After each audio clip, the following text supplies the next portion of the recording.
ele que é chefe da Superintendência Regional do Trabalho, vai explicar para a gente como é que foi essa investigação. Flávio, muito bom dia. Deixa eu sentar aqui ao seu lado. Muito bom dia. Prazer aqui no estúdio do Hoje em Dia. Como é que foi feita essa investigação ontem? Vocês estiveram lá fiscalizando e apurando lá nessa obra lá na região de Iguatemi? Veja, assim que nós tomamos conhecimento dessa tragédia, nós nos encaminhamos para o local, né, nos encaminhamos para o canteiro de obra e lá nós iniciamos toda essa análise prévia deste acidente, né?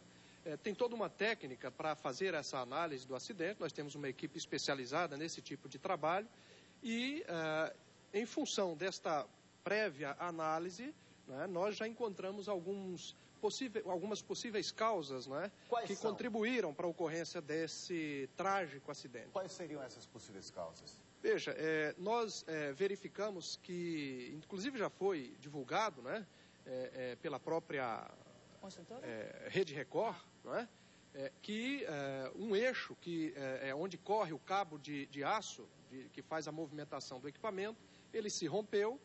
E, nestes casos, quando há o rompimento do cabo e do eixo e o elevador tende a descer em queda livre, normalmente existe um dispositivo de segurança, que é o freio, que deve frear o elevador para que onde ele estiver, ele permaneça, ele pare. E quando houve essa queda, o freio não funcionou.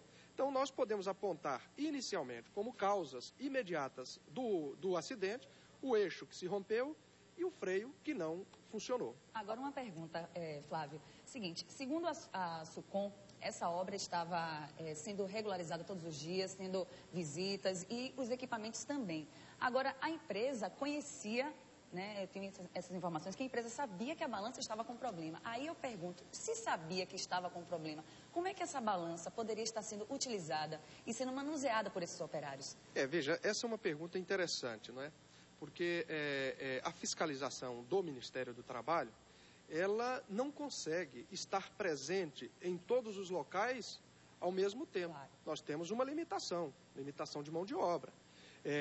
O que nós temos que fazer é fazer com que o empregador assuma a responsabilidade de adotar no canteiro de obra e em qualquer estabelecimento que expõe o trabalhador a um determinado risco, adotar as medidas de segurança. Porque, afinal de contas, qual é o maior patrimônio que nós temos? É a nossa própria vida. Claro. Perdê-la no ambiente de trabalho por falta de medidas de segurança que já estão postas. Nós não vamos inventar nada, as medidas já estão postas na própria legislação, basta cumprir. Então, o que eu digo sempre é o seguinte, ainda que, embora a fiscalização seja insuficiente, ainda que ela não existisse, não há razão para a ocorrência do acidente, porque as empresas deveriam adotar as medidas de segurança para controlar o risco, minimizar a possibilidade do acidente. Daqui a pouco a gente vai bater um papo também com Edmilson Souza, ele que é irmão do José Roque dos Santos, uma das vítimas desse terrível acidente que matou 9 pessoas. Daqui a pouco a gente vai bater um papo com ele, até trazendo um pouco aí da dor da família. O que a família vai fazer a partir de agora?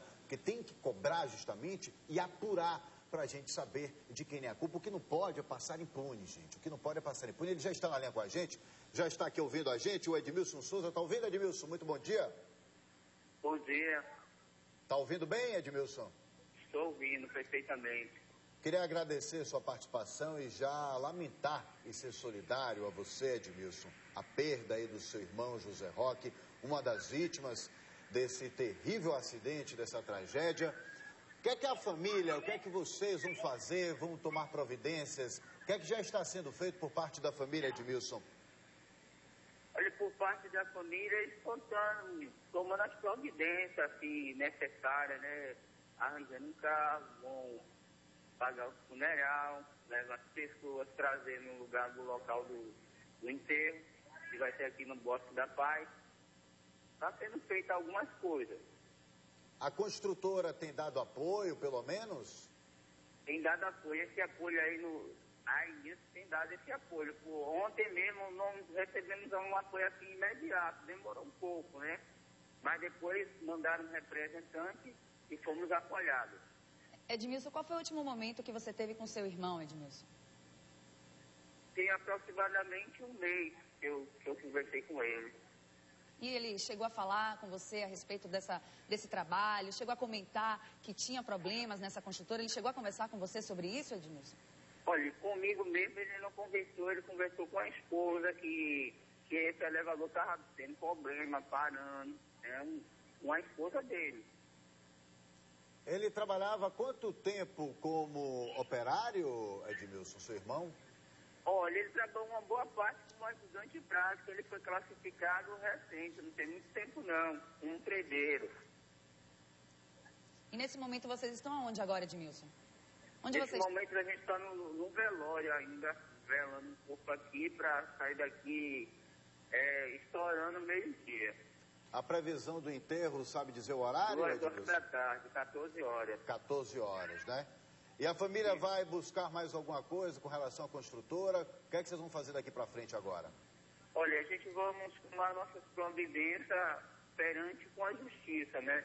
Perante com a justiça, porque ele está deixando uma família desamparada, está deixando 3 filhos, por sinal tem uma terra aqui ao meu lado, e mais 2 emprestados que ele criava, porque também perdeu a cunhada dele, faleceu também há 1 ano, e ele ficou com essas 2 crianças, ele que sustentava, batalhava mesmo para cuidar desses filhos, e está sendo agora difícil, né, depois desse acontecimento. Edmilson, muito obrigado aí, dá um abraço em toda a família, a gente lamenta a perda, é uma dor grande, aí com muita fé, né, para poder amenizar e confortar vocês. Um abraço, tá bom? Tudo de bom. E superar esse momento, né, Marcos? É um momento difícil, complicado. Aqui a gente está com o Flávio, que é o chefe da Superintendência Regional do Trabalho. Existe, o que é que... É claro que, infelizmente, Flávio, tem que acontecer uma tragédia dessa para que chame a atenção e desperte, né, as providências necessárias para que outras tragédias não possam mais acontecer. O que é que vai ficar definido daqui para frente entre, né, a Superintendência Regional do Trabalho, os operários, as construtoras, com relação a essas medidas de segurança? Vai ter um termo de agendamento de conduta? O que é que vai ser feito para que a gente possa, que essas cenas, essas imagens, elas não se repitam mais, né? Veja, na verdade nós vamos continuar fazendo exatamente aquilo que nós estávamos fazendo, que é realizando com muita efetividade ações fiscais em todas as empresas. Especificamente, nós estamos falando de canteiro de obra. Mas nós estamos fazendo um trabalho nas construtoras que não aparece. Infelizmente, o que aparece é só a desgraça, a tragédia. E aí a impressão que dá é que os órgãos públicos não estão adotando nenhuma providência. O meu receio, só para concluir meu raciocínio, o que não aparecem são os inúmeros acidentes que nós evitamos com as nossas ações fiscais. Agora, infelizmente, quando acontece uma desgraça dessa monta, né, aí a impressão que dá é que o Estado é ineficiente. Não, eu sou muito sem medo de errar. Nós somos eficientes. O problema é que nós não conseguimos, nós não somos onipresentes, nós não conseguimos... Não tem material humano suficiente para fiscalizar todas as obras. O que a gente precisa é do apoio do empregador, se conscientizar que ele precisa adotar as medidas que já estão estabelecidas, não precisa inventar absolutamente nada. O que não pode é aproveitar agora essa tragédia, porque aí começa a cobrança agora, a todo instante, logo na sequência de uma tragédia. O que a gente cobra, o que a gente quer é que toda essa atenção que está sendo dada, que ela continue ao longo do tempo e não só pós uma tragédia como essa, né? Porque nessas horas começam a aparecer aí reuniões, todo mundo querendo aparecer, cobrando, e aí depois cai no esquecimento. E é sempre bom a gente também estar aqui ouvindo o outro lado, como a gente está ouvindo agora o Flávio Nunes, né? Agora, gente, a morte dos 9 operários ajudou a aumentar ainda mais a estatística assustadora de acidentes no setor da construção civil aqui em